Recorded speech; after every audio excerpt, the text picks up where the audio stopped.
Hi, I'm Joseph Holmes, and this is Overthinking Films. Winston Churchill is really popular in the movies right now. I mean, just this year, we have 2 movies out about Winston Churchill, Darkest Hour and Churchill. They must have stayed up all night coming up with that one. And the celebrated portrayal of Winston Churchill by John Lithgow in Netflix's The Crown. And that's not counting all the Winston Churchill movies we've been getting since the 2000s, with The Gathering Storm, Into the Storm, Churchill's Secret, and his cool appearances in Doctor Who and The King's Speech. Even I got in on the act by doing a short little web series on Winston Churchill quotes.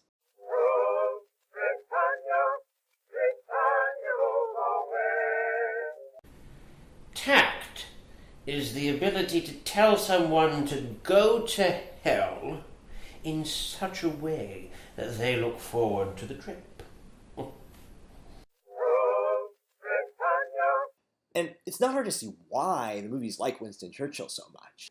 All of us are starved for good political leaders, and Winston Churchill was the guy who led England against Hitler, and many historians believe probably helped save Western civilization. Moreover, rude, wise guy heroes are in right now in Hollywood. Hey, Tony. Remember me? Sure don't. Anderson, don't talk out loud. You lower the IQ of the whole street. Oh, I'm sorry. I didn't know how this machine worked. And Churchill was that character in real life. You need to reply to the Lord Privy Seal. I am sealed in the privy, and I can only deal with one shit at a time. Please don't interrupt me when I'm trying to interrupt you. The weird thing about Winston Churchill in film, though, is the sort of bipolar portrayal of him depending on which movie or show you're watching. Some movies, like Gathering Storm and Darkest Hour, lionize him. Others, like The Crown and Churchill, seem to go out of their way to make you hate the guy, even showing stuff that never happened. The Crown, which has an amazing portrayal by John Lithgow as Winston Churchill, portrays Winston Churchill mostly as an old fuddy-duddy trying to get, Queen Elizabeth to follow outdated and meaningless rules. I can be a monster. Did they say that? Yes, sir. It's true. One of the most memorable episodes shows him ignoring the national crisis of a fog in order to micromanage Elizabeth and Philip's personal lives. It only takes it seriously once, his pretty young secretary gets killed by it.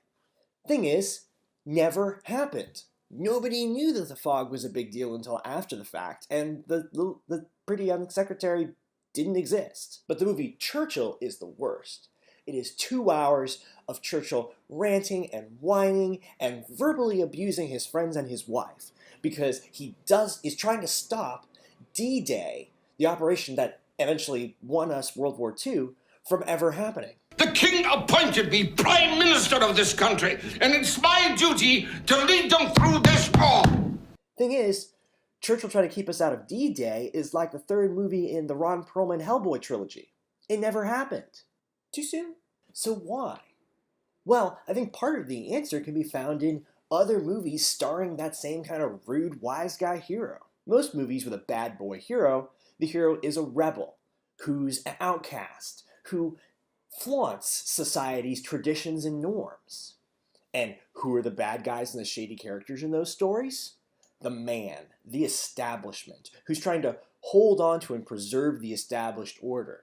He's a patriot who's animated by his love for country and his desire to hold on to its traditions. And he's eager to use war and violence, not peace and negotiation, in order to make the world better. Weapons that will help steer the world back on course. Put the balance of power in our hands. The right hands. Who does that sound like? Winston Churchill. Winston Churchill literally was the man. He was the Prime Minister of England who was fighting all his life for his love for his country, to preserve its traditions and its established order. I mean, he didn't want India to get its independence from Great Britain. As we have seen so often, people who are animated by wanting to preserve their country and traditions can be bad guys. Heck, even Hitler was animated by his love for country. So what if Churchill helped save the world from Hitler? So did Stalin, and he was also a genocidal tyrant. You can thank Winston Churchill for the world he left us while still thinking that world would be better if he just went away, like a racist grandpa or Kevin Spacey. Too soon? But if that's the case, why does anybody love Winston Churchill? And I mean love Winston Churchill, because people and many movies do. Well, it's because many people believe you can love what Winston Churchill loved and still be a really great and good man. As much as we love our rebel heroes, we also love movie heroes who love and fight to defend traditional values and the status quo. In fact, many of our favorite rebel heroes end up fighting for those same things too. And that's of course not automatically a bad thing. There's nothing wrong with fighting for your values and traditions if those values and traditions are, at least for the most part, good. Remember, part of the tradition of Great Britain and the Western civilization is to pioneer human rights and political freedom, like freedom of speech and all the rest. The rest of the world has those things in great part because they copied Great Britain, or in some cases, if they were its colonies, they were forced to adopt them, like when to abolish slavery. And you can acknowledge that and still think colonialism is wrong.